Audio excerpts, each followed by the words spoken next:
Hello friends, and welcome back. It's been a while since our last Stardew Valley short story. However, we are about to start a new series of the short stories as there is an author on Archive of Our Own who has several chapters of a story. So today we'll be starting with chapter 1. The story is called Someone Tell Me, Am I Okay? By Bronsted Bass. Again, you can find this story on Archive of Our Own and it will be linked beneath this video.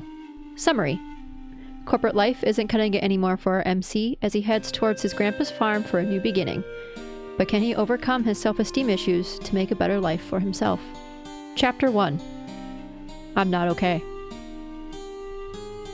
You leave your cubicle, back aching from the constant meetings that plague your Tuesdays. I can't take another one of these. They've already undercut my raise and cut one more person from my department. As you walk through the security entrance, you see that the longtime receptionist of 15 years, longer than you've been there, is clearing out her workstation with a cardboard box filled with her personal effects. She's trying to hold back tears, but as she tries to move one of the picture frames from her table, it falls and shatters. She breaks down as she sinks to her knees, the shards of glass surrounding her shattered state like a chalk outline. Not Sherry, you say to yourself, as the security guard waves you through the metal detector. He tracks your gaze to Sherry's broken reality and looks back at you. I thought she'd be safe from this round of layoffs, but I guess they can afford to replace her with someone younger and pay them less. He sighs and passes you your laptop bag that went through the X-ray scanner. No one is safe anymore, you say blithely. You're so spent. You can't afford to spend any more thought towards another layoff. Sherry was the first friendly face you saw on your first day at work as she walked you to your assigned seat in the larger office space of the building for your company. As you walk towards the parking lot, you see your friend Lyle waiting next to his motorcycle. You haven't seen him since they let him go 3 weeks ago. Hey Lyle, I didn't expect to see you today. Lyle smirks. Just got off from my new job on the east side of town. They've got great benefits and it's something that would be up your alley. They're in need of another analyst, and I told them I'd vouch for you if you submitted your resume by the end of the week. Thanks, Lyle, but I don't think I'm cut out for corporate work anymore. They let go of Sherry, and I just got tasked with my now ex-coworker's queue. I don't know how they expect me to keep up with all these deadlines now that our team is down to a person. You look down at your fists. You just now realize that they were tightly clenched and your knuckles are cracked with dry skin. You've developed the anxious habit of washing your hands after a session of programming, and you hadn't even thought to moisturize at the end of the day. Look, I know your work habits, and this company has great benefits, and our parent company leaves us alone for the most part. Lyle offers to carry your laptop bag to your car, which is on the opposite side of the parking lot. You planned on getting more steps in since your job was pretty stationary, but it hardly had any results. Your doctor chewed you out more often than not about your inconsistent weight loss. It's okay, there's not much in this bag. You turn to make a beeline for your car. Plus, I think I'm gonna leave soon. Lyle looks at you in surprise. Leave? Like your job? This city? All of it. I'm done. Lyle stops walking and you turn to see him kicking the ground. I kinda hoped you would come with me again to this place. We've been through a lot, and you're the only one who's been a consistent friend to me all of these years. You smile dryly at Lyle. I can't follow you anymore. I need to make my own path now. My grandpa passed a couple of months ago and he left me a piece of land. Honestly, I've only ever been there once, but I remember telling myself that I'd love to retire there with my... You feel your breath catch in your chest. You know, Lyle smirks at you. Rachel is also at my new job. She's gonna be a little disappointed that you're not there. That stings a little. No, she's not. You don't have to lie to me. Lyle huffs. I promise you, I'm not lying. She seemed to perk up when I said I'd tell you about the open position in her department. Your brain paints the image of Rachel in the break room of your current, soon-to-be previous job. She gently places a hand on your shoulder and agrees to meet up with you for dinner. I can't, Lyle. You shake the image of Rachel from your head. Maybe if I was able to lie to myself a little more, maybe. But I know now. I need a change of scenery. This city was never for me. My hometown wasn't for me. Maybe the country life is for me. Lyle seems to admit defeat. If you need help packing, let me know. I'll bring some beer and we can make it one final hurrah. Deal. You offer your hand to Lyle, but he instead brings you in for a hug. Enough with that shit, dude. I got you. No need to be so dull. You're reluctant, but then return the pressure of the hug.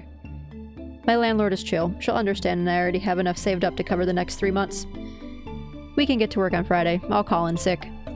The drive home is silent, except for the sounds of your car's engine humming from acceleration and deacceleration. You can't even summon the energy to turn on your playlist. You make it to your apartment, and as you exit your car, you smell the air. It's gonna rain. The smell of the newly repaved street next to your apartment complex also fills your nose. Not gonna miss that, you say to yourself. As you throw your bag in a random spot on the floor when you enter your apartment, the smell of sewage also mixes in your senses. The maintenance guy had not been by to fix the drains in the shower like your landlord promised. Cheap rent was good, but you think she took too many liberties when it came to basic upkeep of the place. As you pinch your nose, you rush to your room and grab your personal laptop quickly and dash out the door again.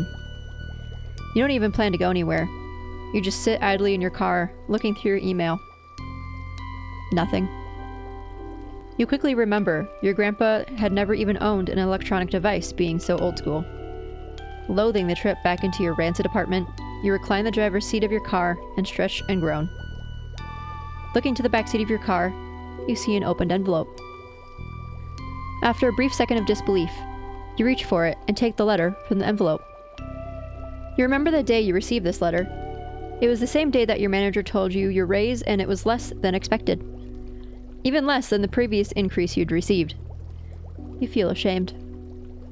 Grandpa's passing affected you less than your subpar merit increase, and you'd thrown the letter of his passing to the back of your car after a long day at work in frustration. You and your grandpa weren't close, but you remember that he was very friendly and would occasionally send you some gold.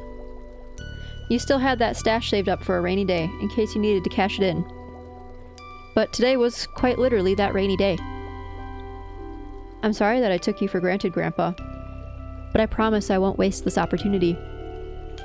Suddenly, a knock on your car door startles you. Quickly sitting up from your reclined chair, you try to make out who's outside of your car. Your head buzzes from the blood rush, but you can't deny who it was.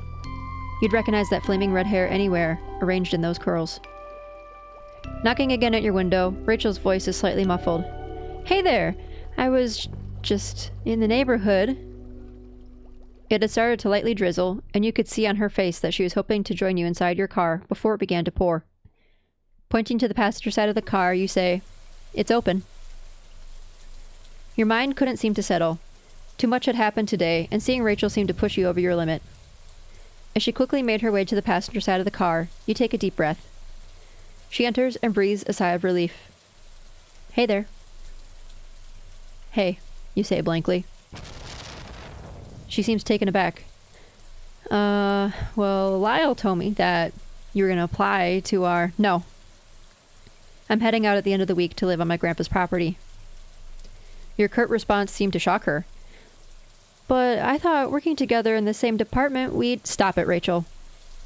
No matter what you say, I'm not going there, and you can't string me along anymore. Rachel looks mortified. What do you...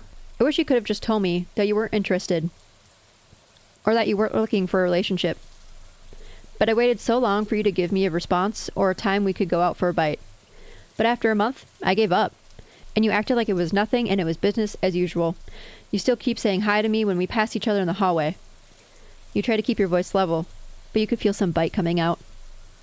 Rachel's eyes began to water, the shame coursing throughout your body, but it didn't matter. You hurt me, Rachel. You still acted friendly like nothing happened. You still would squeeze my arm when you entered the break room. I thought I had done something wrong or pushed some kind of boundary. I was so confused. But even after all that, I don't blame you. I know how scary it can be to let a guy down. Your hand begins to reach across the passenger side of the car. She thinks it's a hug. But your arm passes by her and reaches for the door. She gasps again, the ajar door alarm going off. You try to resist looking at her face, but you can't help it.